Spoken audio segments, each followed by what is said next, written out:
কাজ করতে রাত্রি আসবে রসুলকে ভালোই জানতেন। হাসান হুসাইন যখন ছোট ছিল রসুলুল্লাহ চেহারাও দুনিয়ার শ্রেষ্ঠ চেহারা ছিল। ঠোঁটগুলো গোলাপের পাপড়ির মতো লাল রক্তটা বিদ্যাটা আরো বেশি লাল।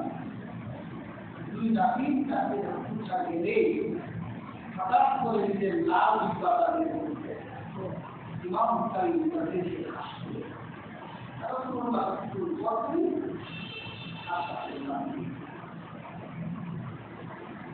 রসুলুল্লাহ দুই নাতিকে এত বেশি মর্যাদা এবং লোকের কাছে তাদের আত্মসান বর্ণনা করেছে। রসুলুল্লাহ বলেছেন আমার দুই নাতি জান্নাতের যুবকদের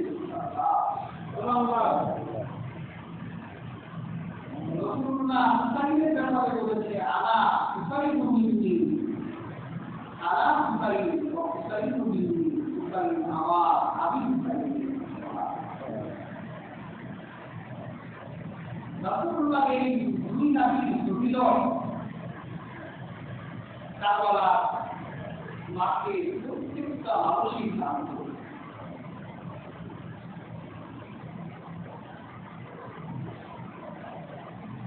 যখন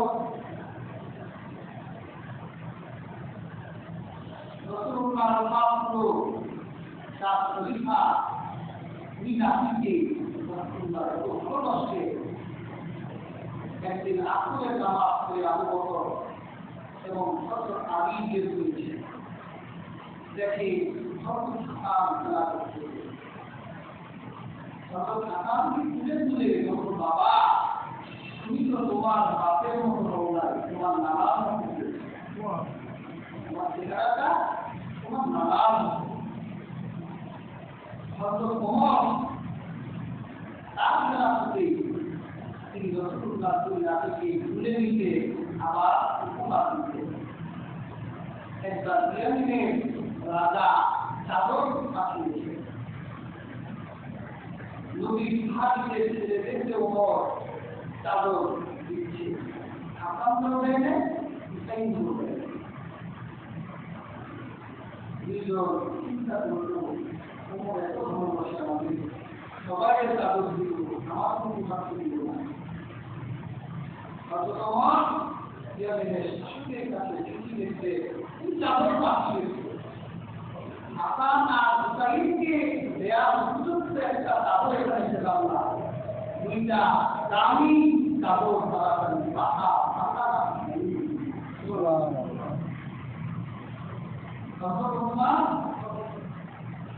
তিনি যখন দীর্ঘবন্দী হয়ে মাটির তারা হত্যা করে রাতে যারা মালকে পাহারা দিত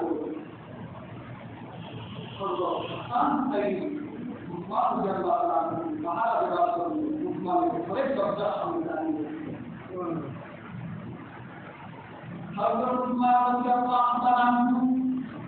যখন শুনলেন হযরত হাসান তার দরজায় দাঁড়িয়ে আছে, হযরত হুসাইন তার দরজায় দাঁড়িয়ে আছে, একদিন তিনি করলেন না, ঘরের দরজা খুলে হাসান আর হুসাইনকে ঘরের ভিতর নিয়ে গেলেন।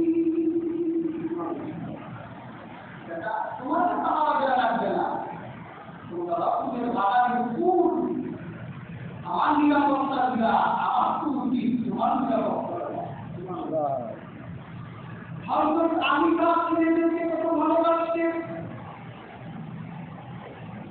যখন হাসান একটু বড় হয়ে হযরত আলী হাসানকে বলল বাবা তুমি তোমার খুতবা দাও। হযরত হাসান বলল আব্বা আপনার সামনে দাঁড়িয়ে তোমার খুতবা দেওয়া আমার লজ্জা হয়।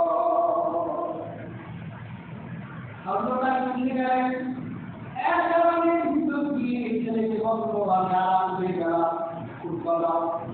হযরত হাসানের হৃদয় স্পর্শী খুতবা দিলেন। হযরত আলী খুশি হয়ে গেলেন।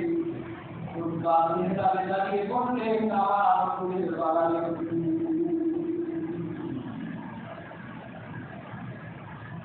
রাসূলুল্লাহ দুই নাতিকে যে কত বলে নাই সবার কত পিতা মনোমা তারা হযরত মুআবিয়া রাদিয়াল্লাহু তাআলা আনহু এই রাজনীতি খারিজরা হযরত মুআবিয়া রাদিয়াল্লাহু তাআলা আনহু সাহাবী মানতে চায় না গালি দেওয়া মারি করে রাখে ইয়াশার তারা সাহাবীদের গালি দেয় আপনার সাথে সাথে তারা লক্ষ পর্যায়ে কোথায় ওয়াজিয়াতে হযরত আলী ভালোবাসে হযরত মুআবিয়াকে স্বয়ং ইমাম হাসান আস-সারি ভালোবাসে মুআবিয়া যখন খেলাফতে বসে তখন তার খেলাফতটা ছিল অবৈধ যখন শাসক হলেন তখন তিনি ছিলেন অবৈধ শাসক যখন ইমাম হাসান স্বীকৃতি দিয়েছে তখনই মুআবিয়া রাদিয়াল্লাহু তাআলা বৈধ শাসক এসে হাসানকে বলল ভাই আপনি কি করে মুআবিয়াকে মানতে পারবেন আপনি বলে আপনাকে মানবেন বলেছিল হাসান বলেছিল ভাই বেশি কথা বলো তাহলে তোমাকে এভাবে তালাবন্দি করে রাখবো যতদিন পর্যন্ত জীবিত থাকি তোমাকে ঘর থেকে বের করবো না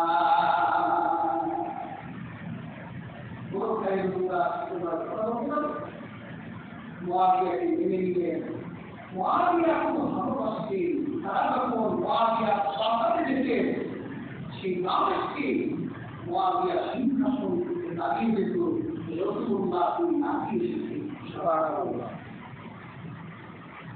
দুই ভাইকে দুই রক্ত বিধান দিল আর মুআবিয়া বলল আমি এত দামি গুহা এই রাতে নদীর কাউকে দিই নাই পরে গুহা হযরত হাসান সুযোগ দিলেন কিন্তু হুসাইনের মেজাজ হাসানের কিছু করা তখন হুসাইন বলল মিয়া কিভাবে দিবা আমাদের দুইজনের মধ্যে এত দামি মানুষ তুমি আগেও পাও না পরেও পাবা না আমাদের দাম অনুযায়ী দুইজনকে তারা ভালোবাসা করতে পারে নিশ্চিয়ে আমরা মুআবিয়াকে জানি যে আবার কেউ ইমাম হাসানকে জানি সেটাই আমরা কাউকে জানি করতে চাই না তিনি কেন গিয়েছে হুসাইনকে যখন ব্যস্ত কিছু পাথর করেছিল আব্দুল্লাহ বিন আব্বাস বলল আপনি যাবেন না তারা আপনার ঘর তখন হুসাইন বলেছিল রাসূলুল্লাহ 40,000 মানুষ আমার সাথে বায়াত নিয়ে পৃথিবীতে দিয়েছে যদি আপনি না আসেন তাহলে আমরা শপথ করেছি আমরা যদি আপনাকে বায়াত না দিই আমাদের গুলি খারাপ হয়ে যাবে আমাদের গুনাহগুলো হয়ে যাবে আপনি আসবে থাকবে না আসলে তারা হযরত ইমাম হুসাইন বলল এখন যদি আমি সেই ভাই না যাই তাহলে 40,000 মানুষের গোপালা হয়ে যাবে কিভাবে কষ্ট করে ইমাম হুসাইন তারা সেখানে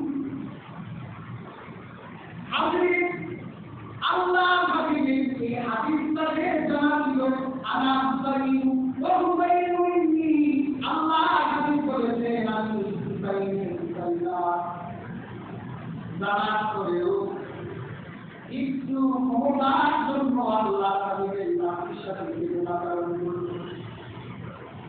যখন যুদ্ধের দামামা হলো দুই পক্ষে সৈনিকরা ডাকে গেল হযরত ইমাম হুসাইন নিজের বাড়ির মধ্যে একটা ফুটপাত চালিয়ে দিয়েছিলেন চিঠি বের করলেন তোমার দর্শকরা তার দিকে দাঁড়িয়ে আছে আল্লাহ দোয়া করে আল্লাহ ইমাম হুসাইনের শরীরে একটা আন্দোলন লাগবে তোমরা দাওয়াত দিয়ে দিলা আর তোমরা এখন তার মধ্যে যুদ্ধ করতে না করে বসে আমরা আল্লাহ যেখানে দোয়া দরকার সেখানে দোয়া করতে হবে, যেখানে দাওয়া দরকার সেখানে দাওয়াই লাগবে।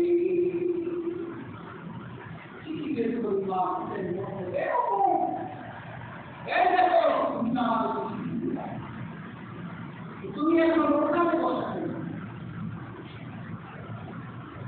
তাদের জীবন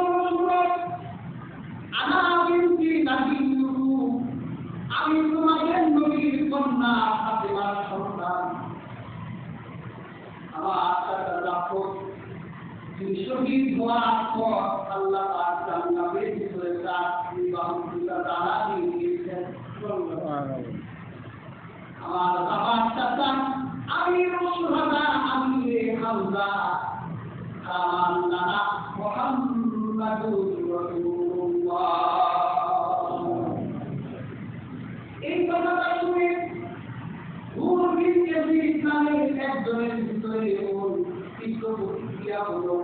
৩০ জন মানুষকে কারবালার প্রান্তরে ওবাইদুল্লাহ বিন জিয়াদের নিজের পক্ষ ত্যাগ করে ইমাম হোসেনের পক্ষে চলে আসলো।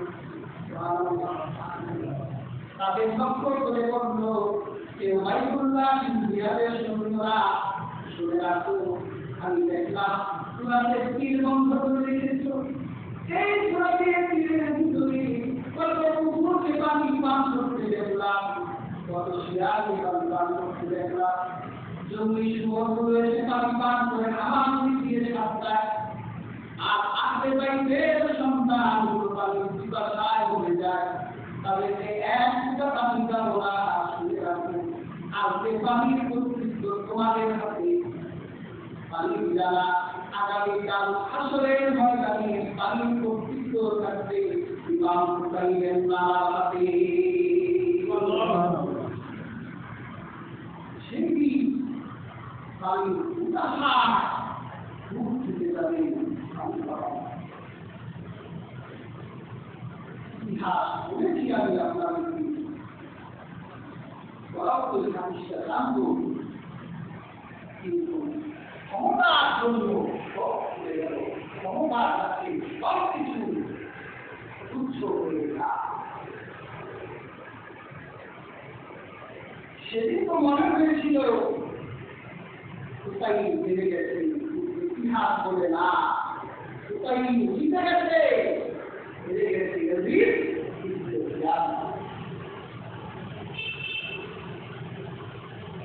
আমরা তো কোথায় সাহাবাত শুনে কান্না করি, রাসূলুল্লাহ তো আনন্দ ভালোবাসত, তাকেও তো শহীদ করা হয়েছে, তার সাহাবাত তৈরি হয়ে যায়।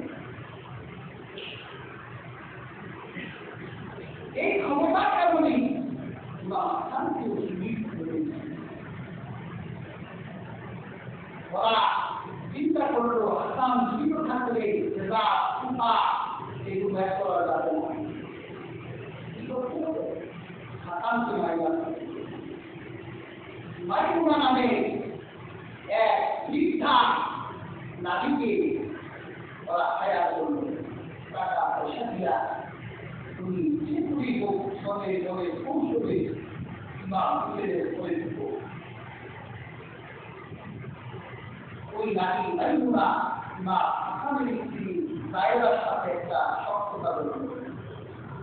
দেখবেন মহিলাদের মধ্যে শক্ততা তাড়াতাড়ি হয়ে যায়।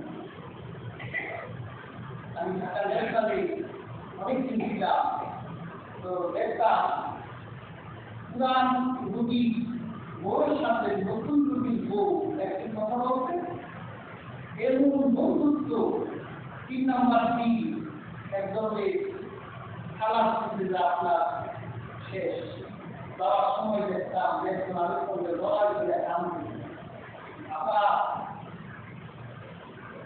মহিলাদের সাথে তাড়াতাড়ি সমস্যা হয়ে যায়।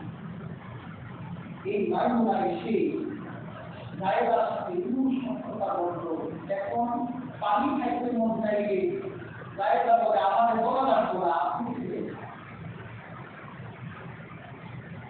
মা আমি নেশারে নামাজের পরেই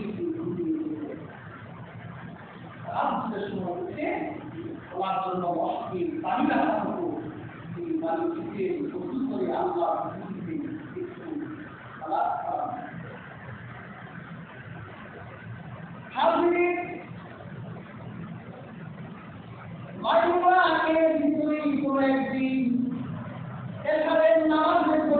জন্য পানি রাখা হয়েছে, বিষাক্ত বিষ পানির সাথে মিশিয়ে দিয়েছে।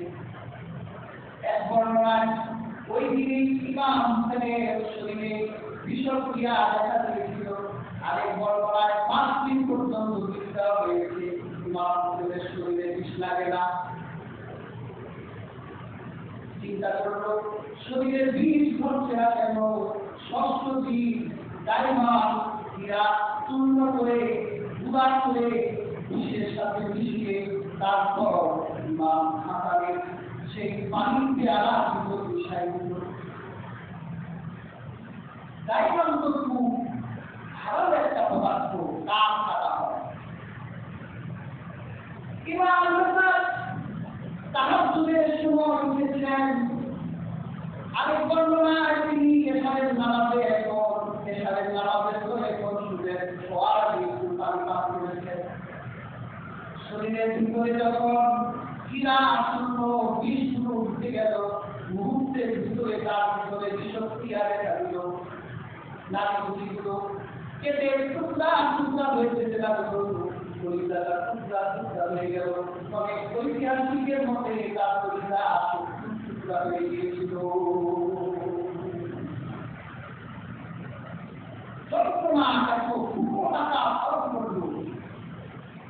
আমার ভাই উঠাইতে দেওয়া হয় না, উঠাই দিলে আর কি আপনার সঙ্গে যখন করলো তার নামটা বলে হযরত ইমাম হাসান বলেছিল একজন মানুষকে সংগ্রহ কর, কিন্তু আল্লাহ ভগবান করে আসামিকে নির্দিষ্ট করা ঠিক না। আমি তার নাম বলবো না, দুনিয়ার আদালতটাকে এভাবে রেখে দিলাম। ওর হাসরের ময়দানে আল্লাহর আদালতে আল্লাহর কাছে তফাৎ করে দিলাম। তার কাছে তার নাম বলছি, তোমার কাছে বলি, তাকে হত্যা করবে, আমি তাকে দুনিয়ায় এভাবে রেখে দিলাম। হযরত ইমাম হোসেনের চোখ দিয়ে পানি পড়তে লাগলো। ভাই আপনি যদি আমাকে ছেড়ে চলে যান তাহলে তার পেছনে নামাজ আদায় করবো, আপনি তো আমার ইমাম হতেন, আমি তো আপনার পেছনে দাঁড়িয়ে নামাজ পড়তাম। জান্নাতের একটা হাসি ইমাম হাসান শহীদ হয়ে গেলেন। আল্লাহ ভাবিকে লাঠিকেও রাজনীতির কারণে হত্যা করা হলো। মীর মোশাররফ হোসেন তার বিশাল বিরুদ্ধে শব্দ জায়গা এখানে জায়গায় জায়গা পরকিয়া করতো, এই জন্য হাসানকে হত্যা করেছে। কিন্তু জায়গা পরকিয়া করতো না, বরং মাইমুনা নামে একটা ইমাম হাসানকে হত্যা করেছে। শিয়ারা উপমহাদেশে বিকৃত না রেখে গিয়ে আপনি বাড়িদেরকে অসম্মান করেছে। ওই কামেও জায়গা করতে চেষ্টা করেছে। মাইমুনাকে তাড়াতাড়ি উঠাই নিয়ে এসেছি, তাড়াতাড়ি চলে আসো, তার থেকে জায়গা করছে কি পরকিয়া আপনি অন্যায় স্বৈরাচারী শাসক যখন ন্যায়ের কাছে হেরে যায় তখন ন্যায়কে মিথ্যা দিয়ে যেতে আদতের নির্দেশে যায়। স্বৈরাচারীর কাছে চাইল কি, দিল কি, পেল কি?